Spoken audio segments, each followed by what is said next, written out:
ദിവസങ്ങൾക്ക് മുമ്പ് തൃശ്ശൂരിലുള്ള ഒരു സുഹൃത്ത് പങ്കുവെച്ച ഒരു അനുഭവമാണിത്. ആ സുഹൃത്തിൻ്റെ അയൽപ്പക്കത്തുള്ള വീട്ടിൽ നടന്ന ഒരു ദുരനുഭവം. ആ ഒരു വീട്ടിൽ ഉപ്പയും ഉമ്മയും അവർ താലോലിച്ച് വളർത്തുന്ന ഒരു പൊന്നുമോളും മാത്രമാണുള്ളത്. ആ പെൺകുട്ടി ഇപ്പോൾ 10ാം ക്ലാസ്സിലാണ് പഠിക്കുന്നത്. ആ ഉപ്പ വളരെ കഷ്ടപ്പെട്ടുകൊണ്ടാണ് ചെറുപ്പം മുതലേ ആ പെൺകുട്ടിയെ പഠിപ്പിച്ചത്. ഗൾഫിൽ കിടന്ന് കഷ്ടപ്പെട്ട് ജോലി ചെയ്തു, ഒരു വീട് പണിതു, അതും ഇരുനില വീട് തന്നെ. ഉമ്മയും മകളും മാത്രമേ നാട്ടിലുള്ളൂവെങ്കിലും നിരവധി മുറികളുമെല്ലാമായി 2 നില വീട് തന്നെ ഉപ്പ അവർക്ക് വേണ്ടി പണിതു കൊടുത്തു. ഉപ്പ ഗൾഫിലായതുകൊണ്ട് തന്നെ ഉമ്മ വീടിൻ്റെ താഴെയുള്ള മുറിയിലാണ് കിടക്കുന്നത്, മകൾ വീടിൻ്റെ മുകൾ നിലയിലുള്ള മുറിയിലും. എല്ലാ ദിവസവും മകൾ രാവിലെ സ്കൂളിലേക്ക് പോകും, വൈകുന്നേരം തിരിച്ചു വരും. അത്യാവശ്യം പഠിക്കാനൊന്നും കുഴപ്പമില്ലാത്ത ഒരു പെൺകുട്ടിയായിരുന്നു.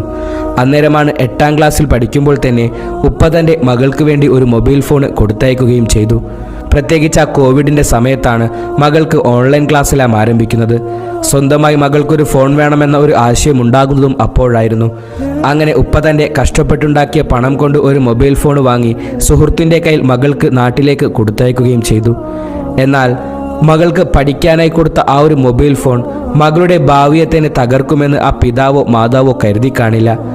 എന്താണ് സംഭവിച്ചത് എന്നാൽ എല്ലാ ദിവസവും ആ മകൾ രാവിലെ സ്കൂളിലേക്ക് പോകുന്നു, വൈകുന്നേരം 4-4:30 തിരിച്ചെത്തുന്നു. വൈകുന്നേരം സ്പെഷ്യൽ ക്ലാസ്സെല്ലാം കഴിഞ്ഞ് 5-5:30 തിരിച്ച് വീട്ടിലേക്ക് വരുന്നു.